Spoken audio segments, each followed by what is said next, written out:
नमस्कार, मी विधी आपण बघत आहात जनमत लाईव्ह न्यूज. महाराष्ट्राचा महासंग्राम मुद्दा मतदारसंघाच्या या विशेष मुलाखतीमध्ये जे आहेत आज आपल्यासोबत शिवसेना उद्धव बाळासाहेब ठाकरे गटातले जे आहेत आज आपल्यासोबत इथे विजय वानखेडे साहेब आहेत. एकंदरीत बघायला गेलं तर कुठेतरी जे आहे राज्यात जे आहे स्थानिक स्वराज्याच्या निवडणूक होत आहेत त्यालाच बघता जे आहेत मोहोपा नगर परिषद जे आहे भरपूर ताणवलेलं आहे. इथे अपक्षपासून जे आहेत पक्षापर्यंत जे आहेत लोक कुठेतरी जे आहेत दमदारीने आपले नेतृत्व करत आहेत आणि निवडणुकीच्या रिंगणात जे आहेत आपला दमखम दाखवत आहेत. त्यातच बघायला गेलं जे आहे शिवसेना उद्धव बाळासाहेब ठाकरे तर्फे जे आहेत निवडणुकीच्या रिंगणात विजय इथे आपल्या वानखेडे साहेब उतरले आहेत. वानखेडे साहेब, एकंदरीत रणांगणात आपण उतरले असं आपणास का बरं वाटलं की आपण या निवडणुकीच्या रिंगणात उतरला पाहिजे? नमस्कार, मी विजय पांडुरंग वानखेडे. मी आता मोहोपा नगरात नगराध्यक्ष पदाची निवडणूक लढवित आहे.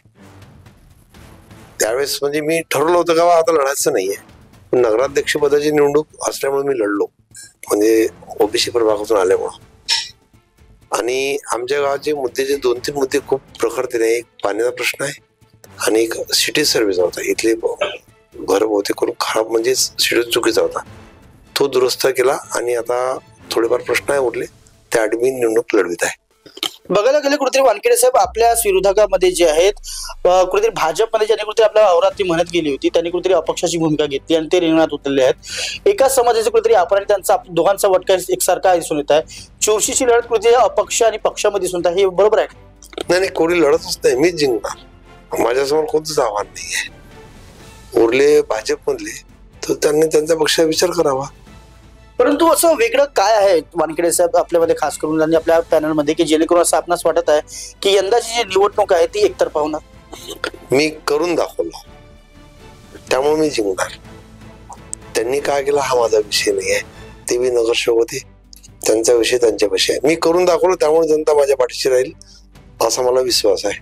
आपण असे कोणते कोणते कार्य केले खास करून आपल्या पॅनलच्या उमेदवारांनी जेणेकरून असं आपणास वाटत आहे की खरंच आपण म्हणजे निवडून येणार आहोत? मी मोहोपा नगरीचा चुकीचा झाला सिटी सर्वे दुरुस्त करून घेतला. त्यासोबत मधुगंगा जलाशयावरील हेड रेग्युलेटर, त्यालाच आपण मुख्य विवेचक म्हणून घ्या किंवा साध्या भाषेत चाबी, ती बंद होती 6 वर्षापूर्वी. शेतकऱ्याला पाणी नव्हतं मिळत, ती दुरुस्त करून घेतली शासनाच्या मागे लागून. त्यासोबत बाकी माझ्या गावात जे काही घटना घडत असतात त्यावेळेस मी प्रामुख्याने हजर सर्व मी करून घेतो. कोरोना काळामध्ये मी रस्त्यावर होतो, घरी नव्हतो. माझ्या घरी 4-4 पेशंट हे डेंजर झोनमध्ये, तरी मी माझ्या घरच्या पेशंट सोबतच मी गावाची सेवा करत होतो. त्यामुळे माझ्या गावातले नागरिक माझ्यासोबत राहतील. एकंदरीत बघायला गेलं जे आहे समाजाचा जर प्रश्न आला जातीय समीकरणाच्या आधारावर बघायला गेलं तर ओबीसी समाजात इथे 60 ते 70% जे आहेत टक्केवारी जे आहेत इथे आहेत.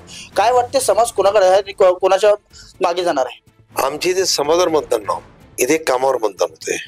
परंतु जर बघायला गेलं तर गावामध्ये चर्चा सुद्धा आणि खास करून शहरामध्ये सुद्धा चर्चा आहे की जे जातीय समीकरण ज्याच्या आधारावर जे आहे यंदा वानखेडे साहेबांना महत्व मिळणार नाही. जातीवर नाही मिळणार मला समीकरण, माझ्या कामावर मिळणार. सर्व जाती धर्मासाठी मी काम करत असतो, त्यामुळे जातीय पलीकडे जाऊन काम करता मला पूर्ण सर्व जातीय धर्माचे लोक मला मतदान करतील. एकंदरीत बघायला गेलं वानखेडे साहेब कुठेतरी बघायला गेलं निवडणूक जेव्हा येते तर निवडणूक म्हणजे धनशक्ती सर्वात जास्त कुठेतरी उपयोग होते.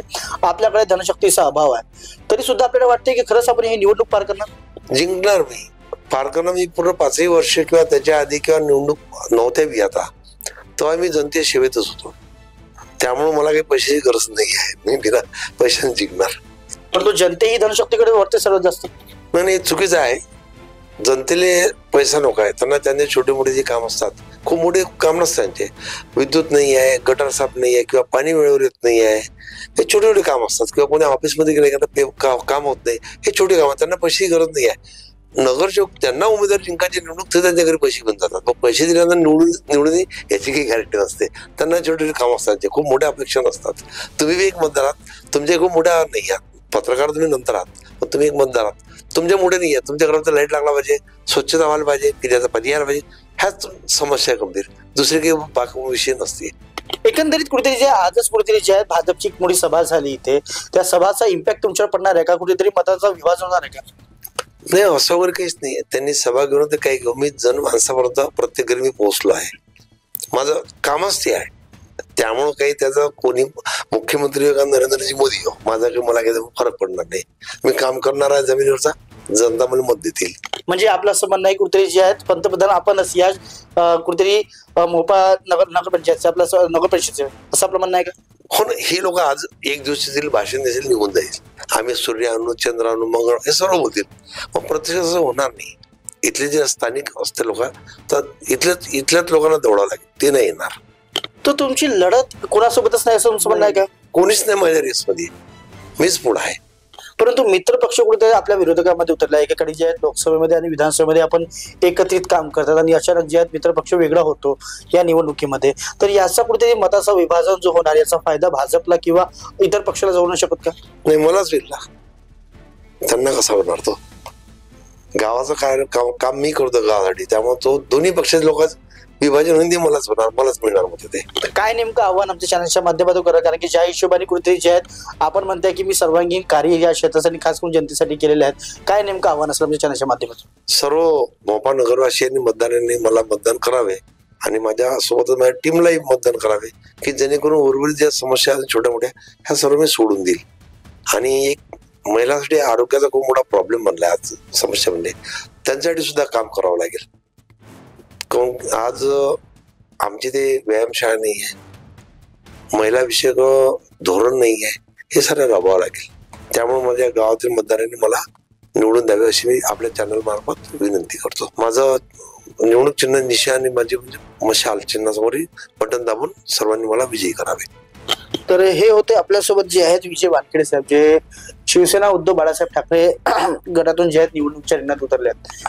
ठाम विश्वास आणि एक वेगळा कुठेतरी आत्मविश्वास घेऊन या निवडणुकीच्या रिंगणात ते उतरले आहेत की माझ्यासोबत आणि माझ्या समोर कोणताही उमेदवार टिकू शकणार नाही, असं त्यांचं कुठेतरी एक विश्वास दिसून येत आहे. खरंच ही जी लढत आहे ही एकेरी असेल की दुहेरी असेल की तिहेरी असेल, हे तर 2 तारखेलाच कळेल. परंतु तेव्हापर्यंत जे आहे ज्या प्रकारचा आत्मविश्वास घेऊन निवडणुकीच्या रिंगणात उतरले आहेत विजय वानखेडे साहेब, हे कुठेतरी जे आहेत एक म्हणजे कौतुकास्पद दिसून येत आहे आणि जनतेच्या मनात कुठेतरी हे भरलेले आहेत. हे तर आपण बघूच आणि दाखवून सुद्धा आपल्या चॅनलच्या माध्यमातून. तेव्हापर्यंत आपण बघत राहा जनमत लाईव्ह न्यूज, महाराष्ट्राचा महासंग्राम, मुद्दा मतदारसंघाचा.